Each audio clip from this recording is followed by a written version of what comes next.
Masalah saka, santau dan gangguan makhluk halus boleh diubati dengan cara perubatan Islam tanpa dipengaruhi oleh faktor-faktor khurafat. Saksikan kupasannya di dalam segmen ini.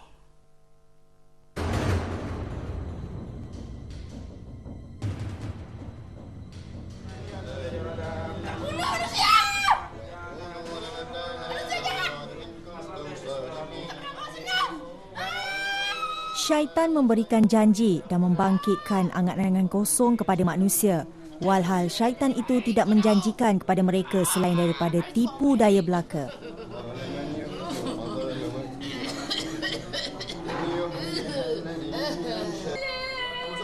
Segelintir manusia tidak percaya akan santau, saka dan gangguan makhluk halus. Namun begitu, inilah realitinya. Segelintir daripada kita masih menggunakan bantuan jin dan syaitan sebagai tempat berlindung serta meminta hajat yang menyalahi akidah Islam. Penawar yang tidak memudaratkan pesakit adalah ayat suci Al-Quran dan bukannya dengan bantuan jin dan syaitan yang tiada penghujungnya. Bagaikan satu sinar tak kala mengetahui kewujudan Darul Ruqyah dengan 20 orang perawat yang mampu mengubati penyakit misteri. Istilah ikhtiar oleh pesakit menyebabkan pusat rawatan Islam ini tidak pernah lengang dengan kehadiran mereka yang mengharapkan supaya sembuh sepenuhnya.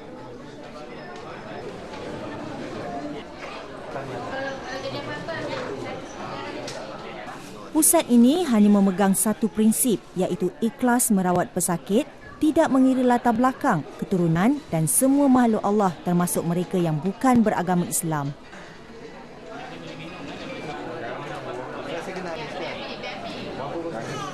Tiada istilah tahu sebelum bertanya dan menunding jari kepada sesiapa yang melakukan kejahatan. Ini kerana di dalam perubatan Islam hanya bantuan ayat Al-Quran serta dengan izinnya masalah dapat dikesan. Pesakit perlu berjaga-jaga kerana terdapat pusat perubatan yang menggunakan jin dalam rawatan. Oleh itu, langkah pertama yang perlu dilakukan ustaz adalah mengesan masalah pesakit dengan bacaan ayat Al-Quran. Jadi di sini kita menggunakan dua konsep. Satu konsep yang kita namakan konsep Al-Ilahiyah. Satu lagi konsep yang disebut dengan konsep At-Tabi'iyah. Al-Ilahiyah ini maknanya kita menggunakan konsep bacaan-bacaan ayat Al-Quran. Kita menggunakan konsep bacaan-bacaan doa yang maksud daripada Nabi sallallahu alaihi wasallam. Yang At-Tabi'iyah ini kita menggunakan bahan-bahan. Bahan-bahan yang mana membantu, dan bahan-bahan ini juga ada kaitannya dengan apa yang Allah sebut dalam Quran, apa yang Allah sebut dalam hadis Nabi sallallahu alaihi wasallam. Antara bahan yang kita pakai antaranya macam buah kurma, buah kismis, habatus sauda, buah tin, buah zaitun, air zam-zam, garam bukit. Itu di antara benda-benda yang sabit dengan hadis Nabi dan juga sabit dengan Quran. Perawat merupakan mereka yang kuat semangat, tabah, mempunyai pengetahuan mengenai ilmu agama dan berniat untuk membantu serta berikhtiar menyembuhkan pesakit.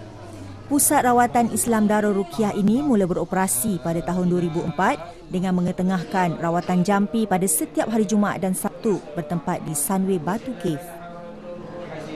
Kru panorama turut mendekati dan menyelami masalah yang dihadapi pesakit sebab tak kala diberitahu bahawa ada di kalangan mereka ini sengsara terkena santau yang dihantar seseorang akibat dendam dan iri hati melihat kebahagiaan orang lain. Perbuatan hianat ini diberi secara langsung seperti diletakkan ke dalam makanan dan minuman. Biasanya mangsa akan menjadi kurus, batuk berterusan, berdarah, bernanah dan sakit tulang belakang terutamanya pada waktu maghrib dan malam Jumaat. Melalui tindak balas, tak kala bacaan ayat Al-Quran disuarakan dengan jelas, racun dalam badan pesakit akan keluar mengikut liang roma, muntah dan juga melalui pembuangan najis.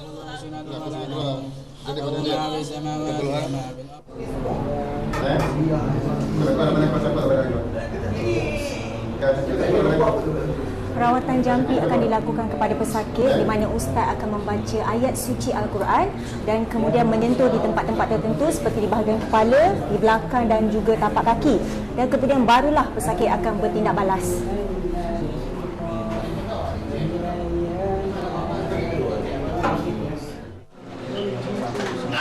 Lain pula bagi mereka yang terpaksa menanggung derita berkongsi hidup dengan penyakit turun-temurun iaitu saka. Saka berupa jin warisan umurnya menjangkau ribuan tahun dan merupakan makhluk yang boleh masuk juga keluar dari badan manusia. Sedih dan hiba yang akan menyelubungi ahli keluarga selain mahukan darah daging mereka pulih serta dijauhi pengaruh jin dan syaitan.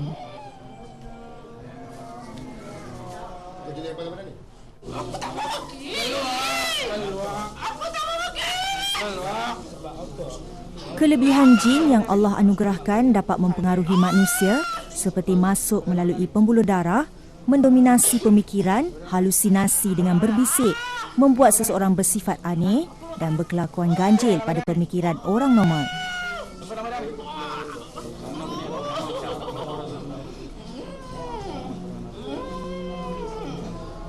Kalau penyakit itu penyakit fizikal biasa, biasanya kita akan transfer pada doktor lah. Jadi kita punya perubatan ini sebenarnya satu perubatan alternatif yang kita beri pada masyarakat. Kalau mereka dah tak boleh buat tempat lain, maka kita jadikan ini sebagai satu alternatif.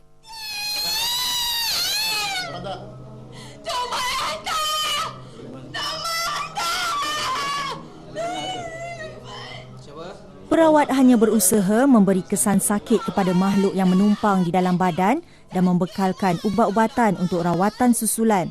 Tetapi itu tidak mampu mengubati sepenuhnya.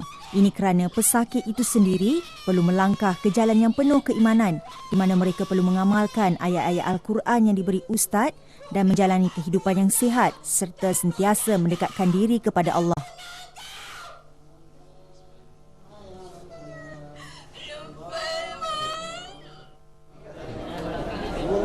Walaupun sekarang ni jam menunjukkan 11 malam, kalau kita tengok di belakang saya ni masih ramai lagi pesakit yang sedang menunggu giliran. Biasanya pada belah malam, pesakit ini dikategorikan sebagai pesakit yang kronik dan juga agresif dengan masalah saka, santau dan juga sihir. Ubat-ubatan yang dijual bukanlah dengan niat untuk mengaut keuntungan. Ini berkait dengan masalah di mana untuk proses jampi, setiap pesakit perlu membawa bahan-bahan seperti garam bukit, air zam-zam dan lain-lain. Kerumitan mendapatkan bahan-bahan membawa kepada idea menyediakan ubat-ubatan yang telah siap dijampi untuk diedarkan kepada pesakit. Semoga usaha yang dijalankan oleh Ustaz Suhaimi dan perawat lain mendapat keberkatan ilahi dan secara tidak langsung membersihkan manusia dari hasutan, bantuan dan amalan yang berkaitan jin dan syaitan.